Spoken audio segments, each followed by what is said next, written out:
Sit down. Shut up. How dare you talk to our listeners like that? We're just getting started. I mean, shut up in a nice way. Yeah, but in the best way possible.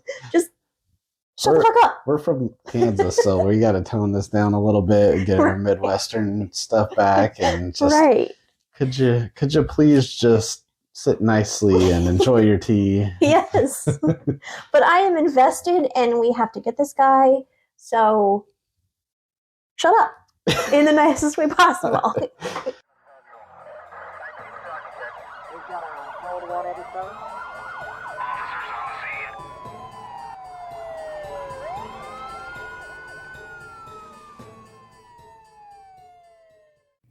Some of my content has mention of extreme violence, sexual assault, and or other triggering content.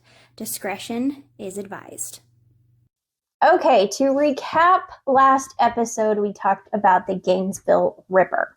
We talked about 4 murders that happened on the Gainesville, Florida campus that inspired Scream. If you haven't listened to part 1, what the heck are you doing here? Go back. Yep. Go back and listen, weirdo. You're going to want to hear why we're mad. Yeah, you're going to want to hear. Yeah. All right. So where we left off is that Edward, the weird guy, we don't know if he's the murderer. He's weird, but there's no DNA. We're looking at a whole different case in Shreveport, Louisiana that may be connected. So sit down. Shut up. How dare you talk to our listeners like that? We're just getting started. I mean, shut up in a nice way. Yeah, but in the best way possible. Just shut the fuck up. We're from Kansas, so we got to tone this down a little bit and get our Midwestern stuff back. And just could you please just sit nicely and enjoy your tea? Yes. But I am invested, and we have to get this guy. So shut up. In the nicest way possible. Again, go watch part 1, but Sarah has led us pretty, the only suspect she's given us is this person. What was his name? Edward. And now I always think of Ed Kemper now. So there's a lot of Eds that are serial killers. Yeah. I am related to one, so that scares me. Let's not talk about that. Yeah. But I don't think he is. I really don't. Yeah. But anyways, that was a weird segue, but it made me, I do think there are a lot of Edward killers out there for some odd reason. So don't name your kids that. Yeah. But he feels like he might have done it. I mean, there's a lot pointing to him. You shouldn't assume it, but he had a history of violence. That immediately makes me think, okay, you have a history of violence. You would be near the top of my list. Yep. So we left the case off with this case of the Grissoms. So I'm going to describe that a little bit to you. This is a 55-year-old man, his 34-year-old daughter, and his 8-year-old grandson. I thought you said 24 last night. Was it 34? Did I mess up? I don't know. I do remember 24. Oh, I do have 24 and 34. So she's in the age range of 24 to 34. Well, we'll have to. I think it was 24. We'll put a correction in the comments on that, but it makes sense it would be 24 because the other kid being 8, 34 and 8 would be a huge age gap. So, it's all right, though. Yep. Well, I will say the 34-year-old is not the mother of this 8-year-old boy. Right. It's his aunt. Okay. So, it's a man, his daughter, and then his grandson. His aunt. The boy's aunt. So, there's probably another sister. Right. There would have to be another sister somewhere, just maybe not living with them. Exactly. Gotcha. So,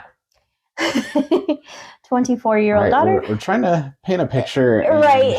It's a little abstract, but we're going to try to clean it up. If we hadn't recorded that back to back, you wouldn't have. I wouldn't have. No, yeah. So, we did just go one right after another, knocking them out tonight. So I would not have caught that.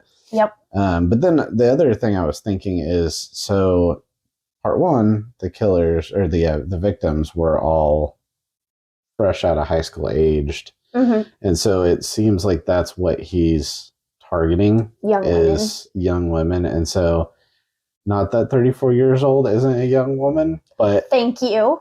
I'm just throw that out there. 34 years old is still young, but I don't know if that's who this killer was targeting. I don't know why. Maybe it was a vulnerability thing, but for whatever reason, that seems where he was going. Yep. And you are definitely right. So we've got the 54-year-old man, the 24-year-old daughter, and 8-year-old grandson. They were killed in their house in 1989, only a year before the Gainesville murders. Right. The other ones happened in 90. Yep. The father, 55-year-old William Grissom, who went by Tom, which don't know where they got that. I think that's fairly common, but I don't know why that's common. But that would be a whole nother rabbit hole to dive down that we don't need to get into. It's a Joseph Bart. Joseph Bart, yeah.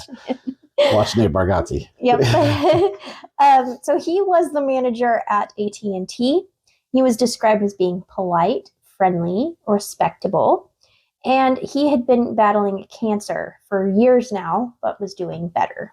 So again, our victim is another good person. Mm-hmm. His daughter, I wrote again 24, so I know it's got to be 24. 24-year-old Julie was studying marketing at Louisiana State University of Shreveport and was working part-time at Dillard's in the mall. Sean, 8, who was a third grader at Turner Elementary, he was visiting his grandfather William and Aunt Julie for the weekend because it was his birthday. Oh, that is just heart-wrenching. Yeah. So police were called to the house after Sean didn't show up at school, and his mother was worried, of course, right, when no one answered at the grandfather's house. Neighbors found the body after going in to check. The bodies after going in to check. Which I will say, too, something interesting that I've thought about this case is there's been a lot of, I don't know if that's just the area, like maybe that's just how in like the Florida, Louisiana area, people tend to work with their neighbors a little bit more, but I'm kind of surprised none of these were welfare checks. Right. By where you call the police department and have the police department go in and check. I mean, the dispatcher kind of was, but at the same point in time, she was part of the police department, so they almost kind of did their own welfare check in a way. Yep. William's body was slumped against the door, blocking the entrance to the utility room. He had several stab wounds in the back and the chest. Sean was found face down in the family room with one knife wound to his back that exited through his chest. He was attacked while watching TV. Julie's body was found naked and partially hanging off the bed. She was stabbed at least 3 times in the back, but was left facing up. Vinegar was applied to her body as a cleaning agent. She was posed in the same way that the Gainesville Ripper victims were. Detectives believe the trio was killed between 6 to 8 p.m. the Saturday before their bodies were found. There were no signs of forced entry, no ransacking, no robbery. Although there was some indication of a struggle, the overall scene was noted as being neat. Hate this person. Yep.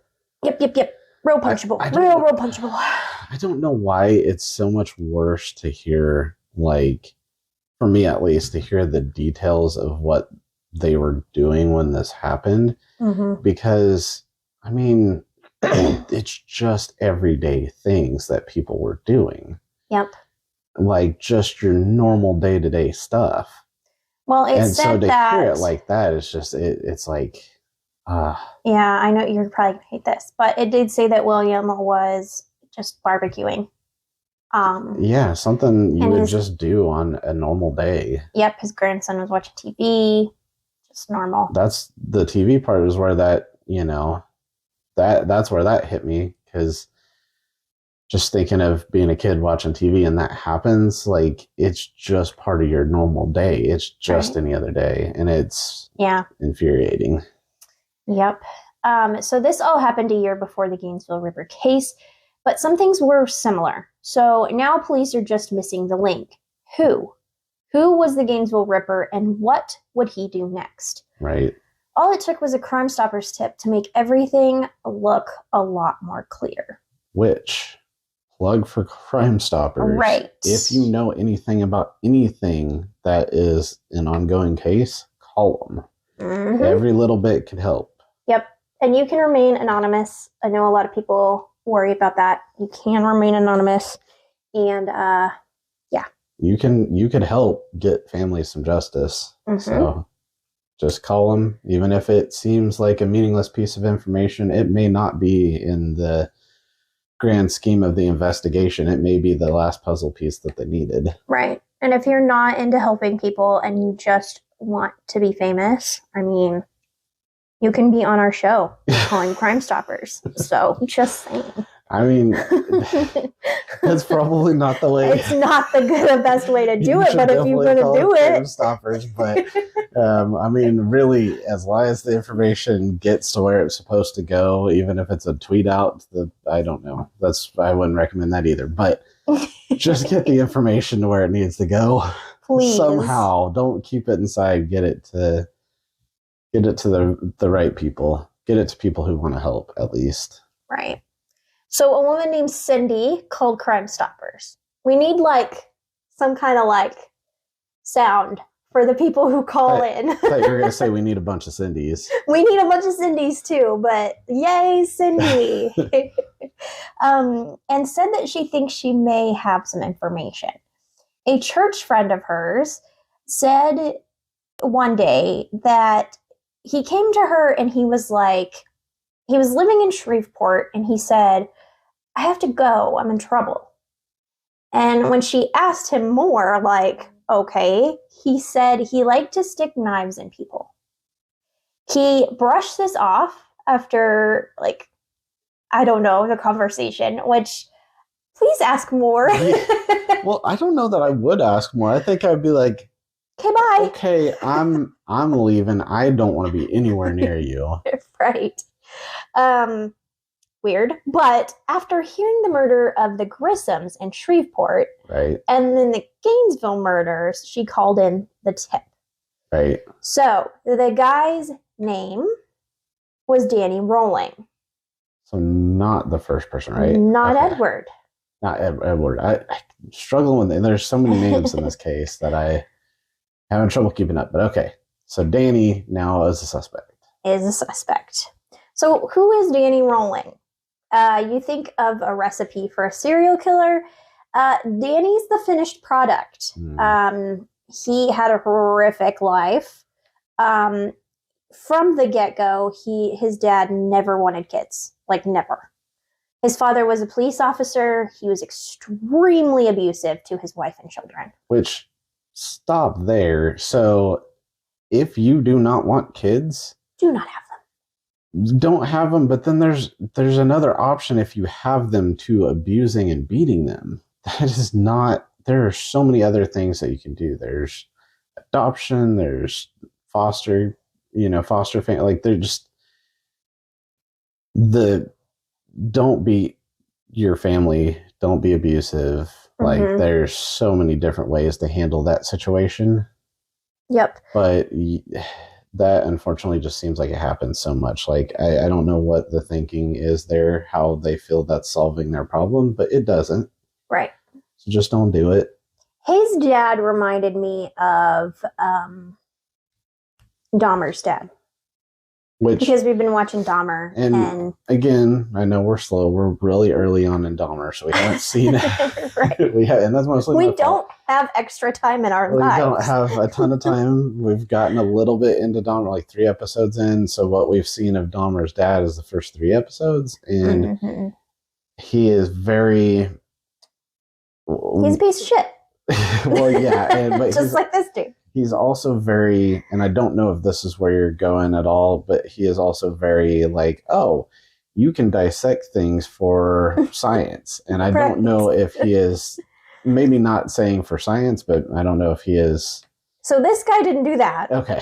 I don't know if I didn't know if he did that too, or if he was just abusive like Dahmer's dad was. Yeah, I think he just they both have this era of like cockiness a little bit. I don't know. Just reminded me I don't know. But he was extremely abusive to his wife and children. Danny's mother, Claudia, tried many times to get away from this. The abuse on her was very extreme. The abuse began for Danny when he was only 1. His father beat him because he wasn't crawling properly. The kid is 1 year old. Like, what do you think abuse is going to teach a 1-year-old kid? Like, it's just not. Yeah. I mean, I know trying to reason with somebody who does that. I have said this in one of our earlier shows that child abuse makes me angry and child cases make me angry. So we're parents. That's where I'm getting a little heated, is at this dad. Yeah. I'm going to make you mad a lot, and I'm sorry. Oh, I know. It's not going to be our first or last case involving a kid, and it's not going to be probably sounds like the worst thing that happened to him. So right. So the couple decided to have another boy only a year later. They didn't want kids. So mad. I know. It's just, I'm sorry. I'm the messenger. I know. I'm not mad at you. I'm just mad, like, you didn't want a kid. You're treating at 1 year old, you're treating your kid bad because they don't know how to crawl. Yeah. So you're going to have another one? Just don't. Just chop his dick off at that point. Yeah, like, I don't, you don't want kids, don't have them then. Yeah. Oh my God. Yeah. So they had their second boy, and things got worse and worse. Really? That blows my mind that situation didn't get better for you. What were you thinking? Right.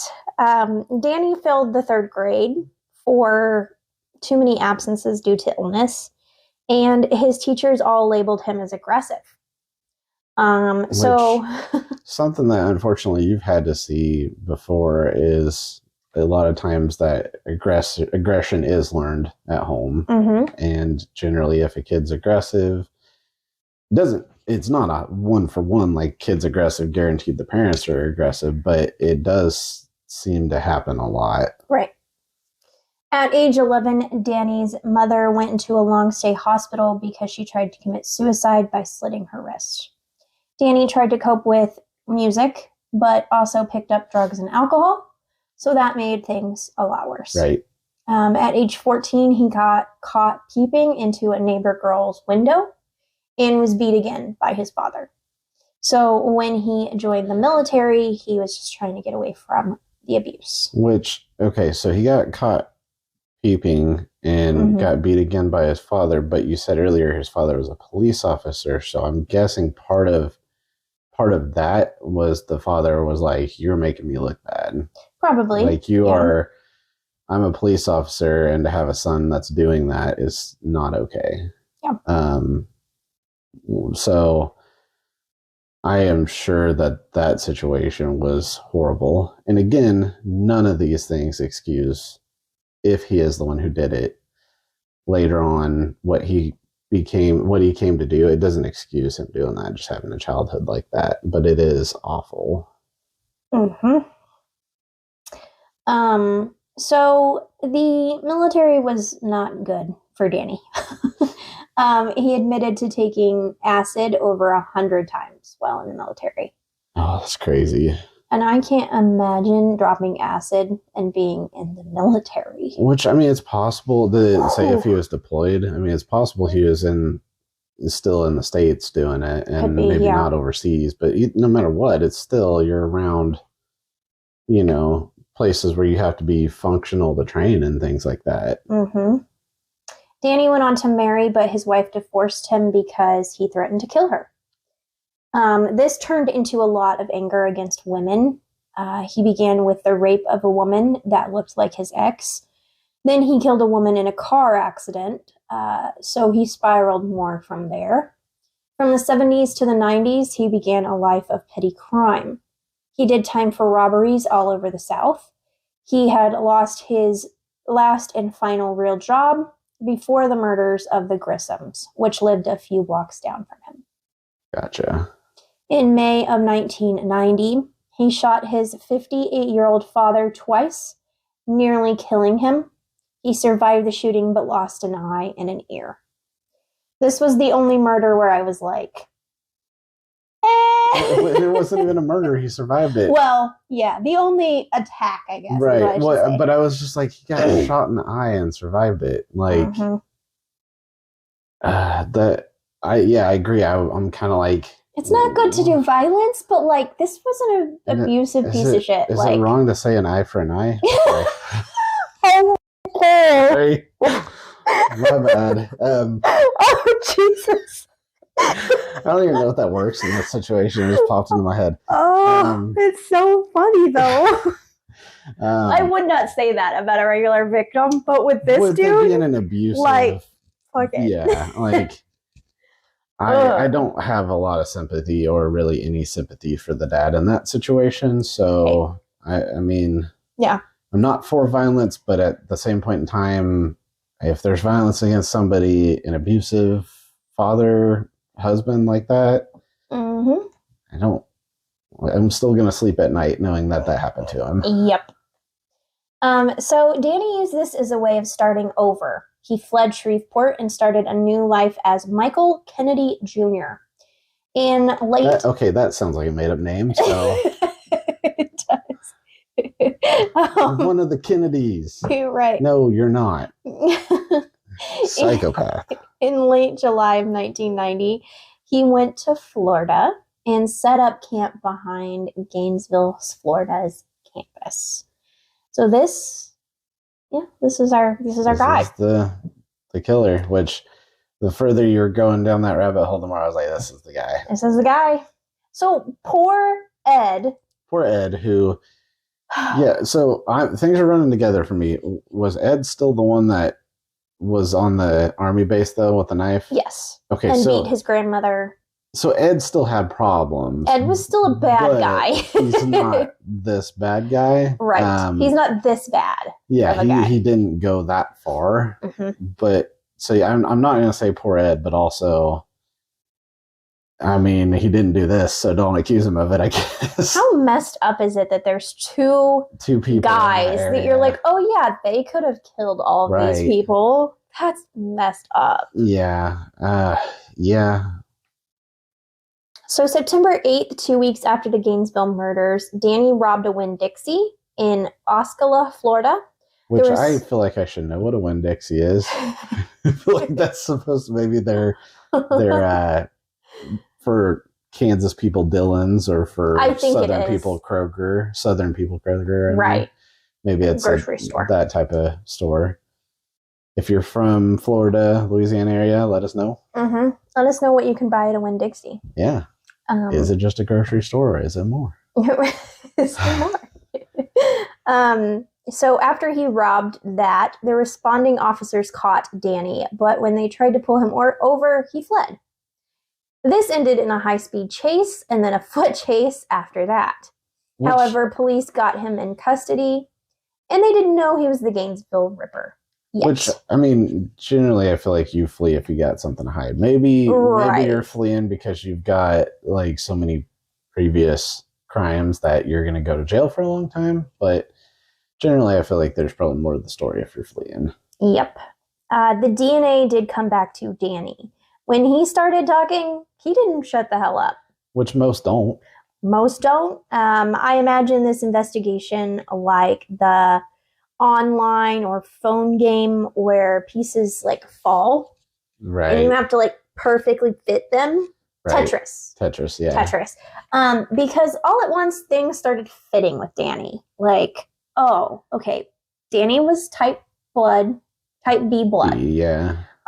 He confessed with the help of another inmate into like the Gainesville murders. So he was like, yeah, I did those. What do you mean with the help of another inmate? So this was an interesting thing, and I didn't put this in my research because it was a long piece of information. Right. But apparently they used another inmate who Danny trusted to literally relay the information. So they were sitting like this in an interview room.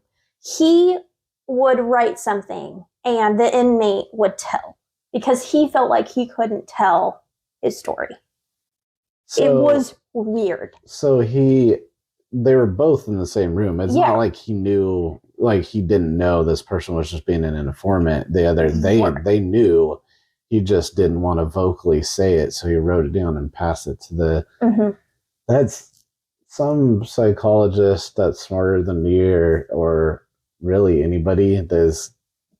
There's probably a mental thing going on there that they could explain it better than us, but that's got to be something.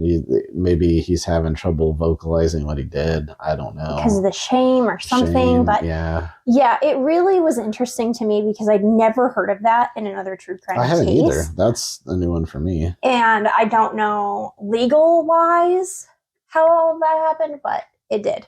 Right. Well, I mean, I'm sure if they're monitoring it happening, they're seeing him write it, I feel like it'd be admissible. Right. He confessed to only things the killer would know. Right. He said after he murdered Manny, Tracy locked herself in the bedroom, but he was able to break in. She looked at him and said, "You're the guy, aren't you?" And he said yes, which breaks my heart. Yeah. They found his campsite, finally, at his tent, basically, right, in the woods, and there was a tape recorder.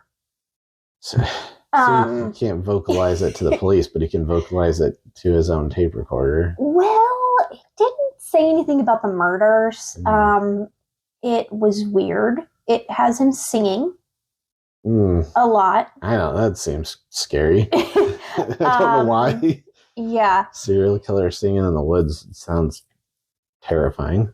Yeah, it had him singing because I don't know. But he said his full name. He said where his childhood went wrong. And then he talked about how to skin a deer. So it was kind of like a, I don't know how to describe it. Like it was like his diary, but in tape form almost. Right. It wasn't a confession, but it tied that man to being at that campsite on Gainesville campus. Gave his location. It just all matched. Right. Well, so I was going to bring up this point. A lot of us get frustrated. I say us. I'm trying to include myself in the true crime club with you guys, even though I'm not. You're not part of it. I'm just kidding. I'm not one of you. Even though I am kind of. You can't sit with us. Right. I sometimes get to sit with you guys when somebody is missing from school that day.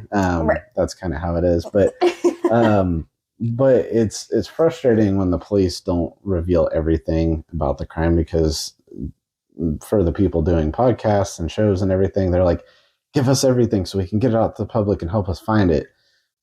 Find the killer. But at the same point in time, the reason why they don't reveal everything is this situation where the killer could provide details that hadn't been released to the public, and they're like, okay, he had to be the killer because only the killer knew that it was like this.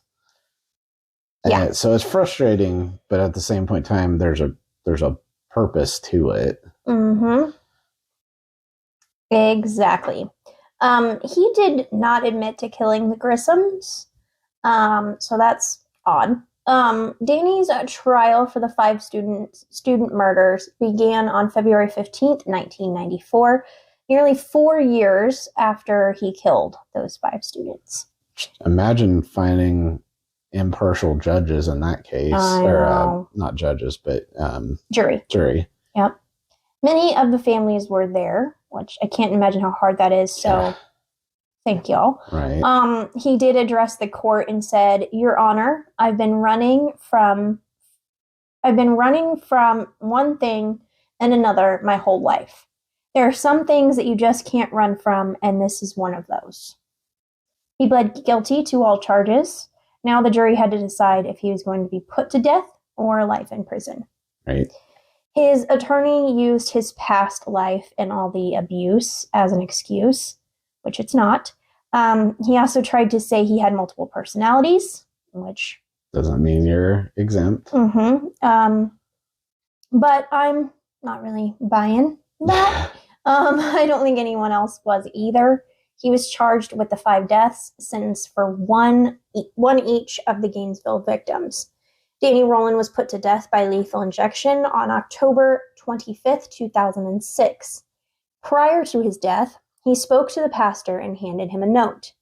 On it, he admitted to killing 55-year-old William Grissom, 24-year-old Julie Grissom, and 8-year-old Sean Grissom in Shreveport. So, thank God the families got some closure there. It was a little too late, but good. And I feel like I don't remember this fully, but I feel like death confessions like that, or deathbed confession, or things like that, I feel like there's some laws around that where that's taken more seriously for some reason. So yeah, I do hope they got closure and that. Yep. And again, we always try to focus on the victims. Just know that the aunt of the woman who died was also the mother of that kid, and she wasn't there, and she's likely still out there and dealing with this. So just know that real people are affected by this and still have to live with it. Yep.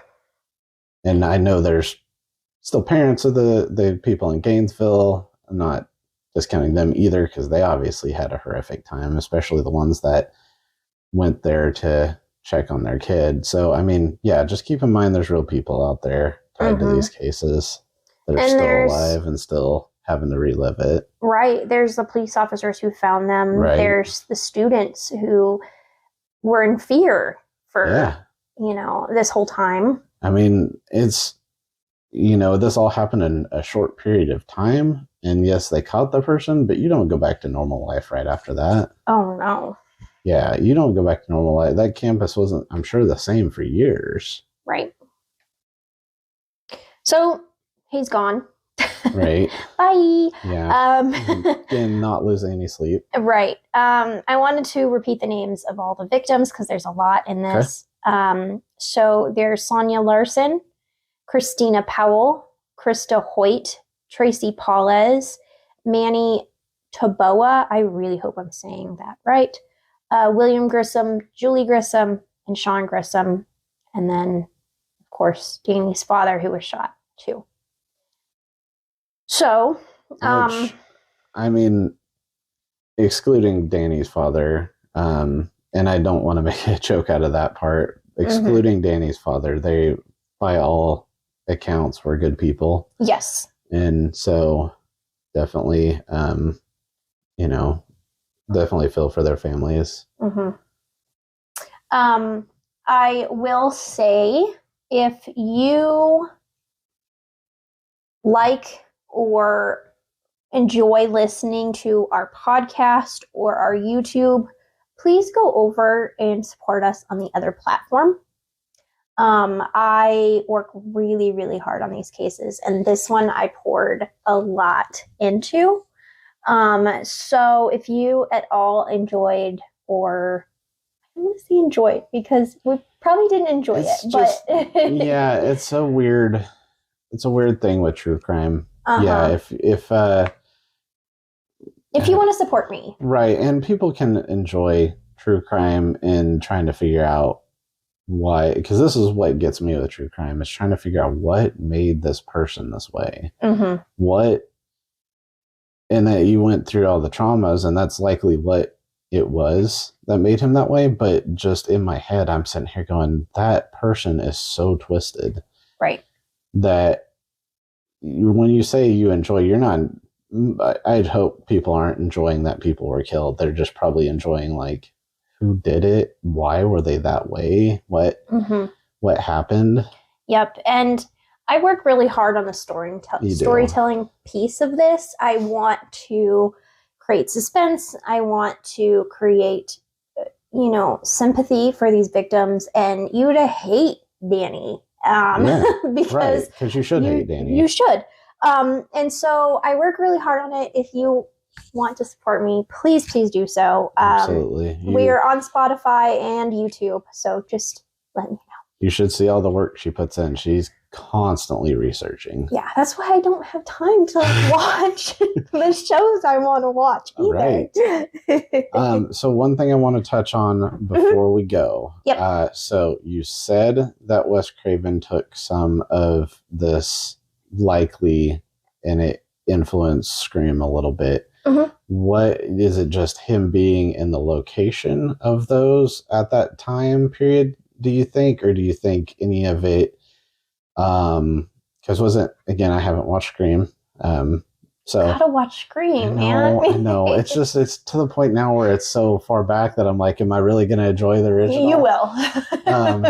But like, isn't Scream the one that's the calls coming from the inside the house? Mm-hmm. So is that maybe another place where he took influence allegedly, where he's like the killer was inside the house the whole time? Mm-hmm. Probably not calling, but so is that most of the places the connection that you found was?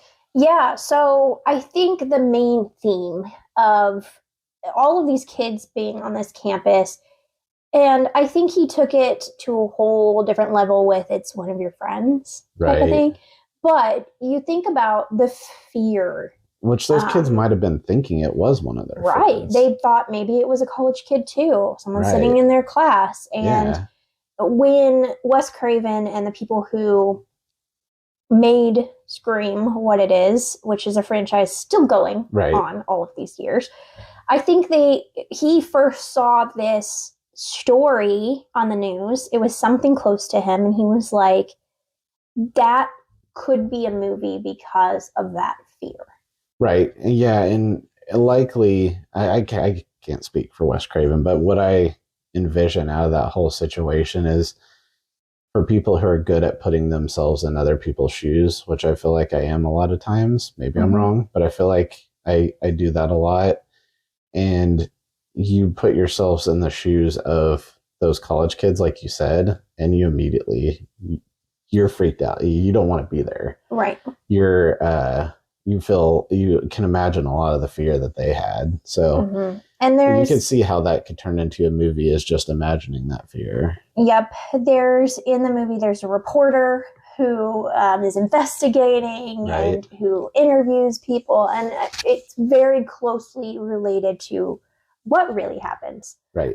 Even though it's stretched and it's not the real victims. Right. It's not the story of what happened to those victims, but it's influenced by. Right. Yep. So, any other thoughts on Gainesville? That was a lot. That was a lot, and I'm honestly surprised that case isn't covered more because that had a lot of details to it. It's a closed case now. It was a horrific case. Yeah, I mean, that it was interesting for sure. And when I say interesting, it's like I said earlier, I'm going to be trying to figure out what happened, what snapped in him mentally for a long time. Because that's almost all serial killers are deranged. But like, that's on another level. Like there's serial killers, and then there's serial killers that go to a level of brutality that's just almost not even human. And that's where that person went. So it could even be, we've talked about head trauma from the abuse and things like that. He could have had massive head trauma to where he just wasn't even close to. And then had aggression on top of it. Right. Got divorced, hated his wife. I mean, there's a lot there. Which, I mean, that was one part when you said it, I was kind of like, so his dad was the abusive one, and he ends up hating women. Like, that's weird how that ends up happening with a lot of serial killers. You would have thought he would have been like, I hate all men because of how my dad was to me. Right. But then he ends up, and I didn't at least hear you mention his mom being abusive. No, she was the victim. Right. In most of it, yeah. And in all of it. And so you're sitting there thinking, like, I don't know. I'm just saying what I'm going through in my head, and why this case is going to stick with me and interest me is I'm going to be sitting here trying to think, like, how did this person end up coming out hating women? And it had, in my mind, I feel like it had to have a lot to do with his dad hating his mom. Mm-hmm. And that being something that I mean, when you have kids, everybody be aware that the things you do, they're going to see every day. And they're at a point in their development where it's going to be what they carry with them for the rest of their lives. So, like, in this situation, he probably as a kid carried a lot of what his dad with him the rest of his life, maybe not even knowing that that was the wrong attitude to have towards women. Mm-hmm. But anyways, yeah, that's down a whole nother rabbit hole. But that is, in my mind, why true crime is interesting usually, is trying to figure out what the hell happened. Yeah. This case, it was a lot for me to research too, because I had to kind of put myself and you probably in it had for so long. I'm assuming you probably had to see crime scene photos too, which was not hard. a lot. Okay, that's good. Which is good. Right. But just knowing these things is hard. Just knowing it happened, and yeah. So subscribe, like, thank you guys for all that you do. Yes, thank you for all your support. Yes. It really means a ton. It really does. This is keeping me going, even though I don't get sleep. So, yes, thank you. And I wish everyone well, except for Dating Rolling. And his dad. And his dad. Real pieces of shit. All right. I'll be back with another one next time. All right. And I'll see you guys later. Bye. Peace. Hi guys, I just wanted to say I hope you enjoyed this video. If you like any of the content for Code 187, please click that subscribe button, that like button, that share button. Help us out, help us grow. You can find us on your favorite podcast platforms. Check us out on there. Give us some ratings. Tell us what you think. We're also across every social media on Code 187. So we're on TikTok, Instagram, Twitter, Facebook. I think that's it. And of course, YouTube. So please, please, please subscribe if you like our content, and spread the word. We'll see you guys next time. Bye.